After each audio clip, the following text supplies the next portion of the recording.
दुआ करेंगे कि अल्लाह जनाब खतीजा के सदके हमारे घरों को सुकून वाला बना, और हजरत खतीजा का सदका हम सब की माओं की बख्शिश फरमा। ऐसी वफादार माँ का तो रोज जिक्र होना चाहिए।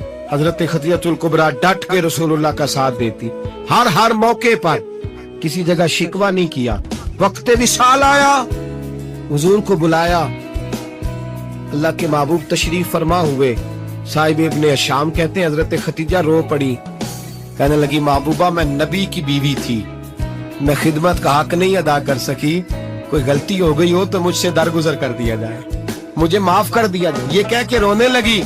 नबी पाक ने फरमाया तू गलती की बात करती है, खुश हो जा, मेरे रब ने वादा फरमाया है कि तू दुनिया में भी मेरी बीवी है तो जन्नत में भी तू ही मेरी बीवी बनेगी। इमाम इब्ने हजर फतहुल बारी में फरमाते हैं कि स्यापा और अहले बैत में से